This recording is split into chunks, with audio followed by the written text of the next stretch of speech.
Okay, let's talk about as well about indebtedness. They say Amaju Pinnick, because everybody calls Amaju Pinnick, they don't call the NFF board. Amaju Pinnick is owing coaches, doesn't pay players. Why do you owe coaches and players? Why? Well, it has never been our dream to owe anybody, because I always believe that a laborer should benefit from his wages. You know, I always believe that if you work, you should earn your dues. You know, but the current economic situation has put us in a very, very precarious situation in terms of funding. You know, first this is not again sui generis to Nigeria. It's a global economic recession. You know, for our own Minister of Finance to come out to say Nigeria is in recession, you should understand where I'm coming from. And this again is not only about the government, it's about the private sector. They have to look for dollars to buy raw materials, to get their factories, to get their companies going. Is a very, very difficult call. And first, you should understand what we inherited. We inherited plus, and we also inherited minus from the past administrations. And some of the things that we inherited, you see, if you look at the past administration, did extremely, extremely well in terms of winning laurels. And winning laurels means quality preparation. Quality preparation means quality spending. So it left us with an obscene amount of debt or level of indebtedness when we took over. Of course, they won the AFCON, they won the Under-17, they got to with that. Then look at the current economic situation.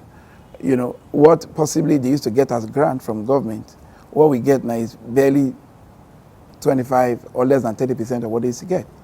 You get to service 11 national teams, to pay coaches. They're looking at Nigerian corporates. Coming from Nigerian corporates, you know, I'm also a businessman. I also know that it is really, really difficult. Even some of our sponsors, the one that our contract that expired, have said, no, for now, we're not going to renew our contract until the situation of the country improves, the economic situation. The ones that their contract have not expired, even whether they are owing us, they are not owing us, but you cannot take them to court because you know the economic situation. And you must also look at the future relationship. So we have some of our sponsors that are not meeting their financial responsibilities, their partnership obligation. But like I said, if you know what is going on, I don't think you need to. So what we try to do is to re-strategize. We don't want to owe. We do not. I can tell you emphatically, we don't want to owe. If you look at it, how much are we getting at the end? About 30 million, between 20 to 30 million a month. How do we cope with that? And what's our grant from government? And the grant from government is what's called, there's one for what's called sporting activities. So you cannot access that to pay coaches because what would be misapplication of funds, you know, unless it is a memo to that effect to be written to the minister and he signs that you can do that. He's the head of sports in Nigeria, and then the responsibility will now rest on him. Otherwise, you can't do that. It's meant for sporting activities, for tournaments, for games and all those stuff. So all those things are, look at it. So we need to rely on our sponsorship from the various areas in making sure that we pay these coaches. We do not. You know, like I keep saying, and we are very transparent in whatever we do. Now, only last week we received about $60,000 from CAF, and immediately I directed the General Secretary, please get this money, make sure you pay the technical crew of the Under-23 team. Make sure you pay, use the totality of the money, whatever we are owing them, please pay them. And then the process of doing that, you know. So this is how for now, you know, the situation is really, really bad.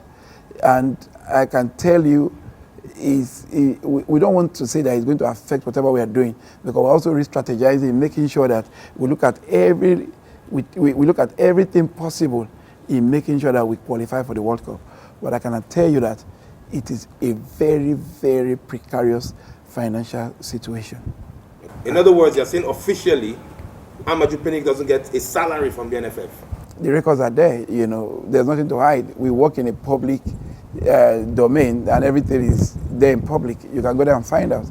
We don't. Your board members? My members do not. We've made a lot of sacrifices. People should realize that. We do not. The records are there. Let them show me a record where I get paid. Like I keep saying, and I'll say it a million times, even when we travel, President, we don't, even the ESTA code, where is the ESTA code to collect? There's nothing.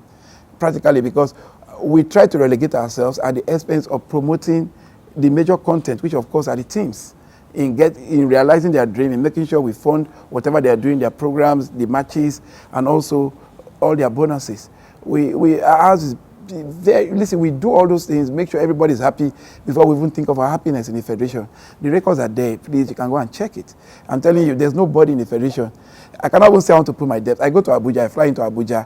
I've never gone to ask the federation. Even the same thing with Green, the same thing with Shea. Everybody to say, refund this, refund that. We don't. And that's the truth. A to Z of my members, we make a lot of sacrifices. The management, for example, yeah, of course. I can tell you that the general secretary of the FA, of the federation, is being owed over 4 months' salary, and also other management staff. Because what we try to do is, like I said, is a job that needs a lot of sacrifice. So we should relegate whatever we think can come to the federation at the expense of making sure that we get everything right in terms of paying all the teams. Only yesterday I called Ibrahim Gusso, please make sure you are from Zamfara, from Gusso, please go to Abuja to watch the Golden Eaglet, to superintend and take charge of the Golden Eaglet against the team from Niger, And he didn't say, how would I get there? Now he's there, he's giving me a report of how things are going. Those are the kind of sacrifices that I feel that we make, that Nigerians should know. And also, at least to an appreciable level, they should have some level of commendation for the board. Not just me. We do not earn salary. It's not an executive job, but we try to put in our best in making sure we realize our dream, our collective dream of taking football in Nigeria to a higher pedestal. All right. Okay, so if you do not earn a salary, you cannot afford to pay your coaches because of the economic situation, how are you going to pay a foreign coach? Now, what we did with that was, after the former coach left, we decided to, Nigerians are very passionate about football. We decided to talk to some Nigerians, not just based on, say, partnership with Nigerian Ball Federation. We were quite sentimental when we said, and one of them even called me and said, I think for now, we really need a foreign coach, So by God's grace, we did what we ought to do, and we did letters to them, and the company, they've come out to say, yes, they are going to fund it. And the way we do it, to make it very professional, is that we have our consultants, financial derivatives. They are not going to pay to Nigerian Ball Federation. They've agreed to pay to financial derivatives, headed by Bismarck Rewane. He's a man of impeccable character. They pay to financial derivatives. The financial derivative pays to the coach, and the financial derivative interface with these sponsors, putting this money together, and that's exactly what we have done, and I believe we have been able to achieve that. So as for the coach of the Super Eagles, we've done that. Another thing that we also re-strategize in doing is making sure that only the head coach of the Super Eagles, and the head coach of some of the junior teams, all the others will be on interim basis because we cannot afford it, and that is the reality. We've had interface with people. When my colleagues all came to Nigeria during the last visit of Infantino, we didn't just brainstorm about the politics of the game. We also look at things that could help us. We also exchange ideas. And some of the things that I spotted, which was quite amazing, was some countries only had their national team, their senior national team. And that's it. No junior teams because they can also not afford it. Just their main national team. But here we are. So if, for example, we want to re-strategize, want to look at only, are we going to say, we want to show over the under-17 that has given us more glory, or show over the under-17 female that got almost to the finals of the last, and what is our developmental and transition policy, So it's always very difficult. So that's why we are really working on appealing to Nigerians just to be patient. And it's very difficult. It is a very, very challenging time for us. You were touted as a corporate-friendly NFF president where you're coming in. A lot of your friends said, oh, if Amaju comes in now, I bet you corporate Nigeria, he's got plenty of friends. It never materialized. What happened? Yeah, well, I can also tell you two things,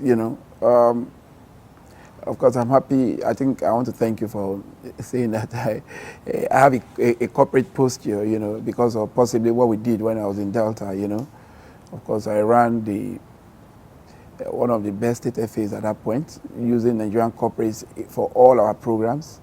We had the longest football sponsorship deal with a bank for 15 years uninterrupted. We built a football house, world class, without government, Of course, all those were my selling points. And also, if you look at Sheyi Akinwumi, he had the best youth program as chairman of Lagos FA. He even brought Sakares to Nigeria. Then not to talk of Shehu Diko that brought Manchester United to Nigeria in 2009, So we all have various pedigrees coming into the system. But of course, when a few weeks after I got elected, one of the things I did was to call my friends in Nigerian corporates through financial derivatives after appointing, and we're to have an evening with Nigerian corporates where we're to bring out all our programs. Show to the world, this is what we want to do. How do you want to partner some of these programs? We even zone it. Okay, listen, now we're going to take not just one telco taking care of everything, all the telcos, maybe Etisalat doing the under 20, MTN under 23, Glo, the Super Eagles, then Airtel, because of their program, the Rising Star, we do the under 17, male and female. We also had the brewers, Nigerian breweries and Guinness. We just felt at that point, though there were existing contracts, we felt at that point that Nigeria was too massive a country to be tied to just one. We came out with a real super game plan, But that day, coincidentally, there was an election. They said an election was, a statement from the court came that election was annulled. And it was quite regrettable. It was really, really regrettable because over 70% of people that were to turn up, CEOs that were to turn up for that event in a hotel, they didn't turn up for fear of content. They didn't turn up. It was a major blow, not just for me, for Nigerian football. Because to me, that would have rejigged Nigerian football. That would have rejuvenated Nigerian football because there was so much enthusiasm. I recall one of my friends, one of the CEOs, he had to reschedule his flight in making sure he got to Nigeria on that day. But when he got to Nigeria, his legal department advised him not to attend because they're going to make a compilation of everybody attended.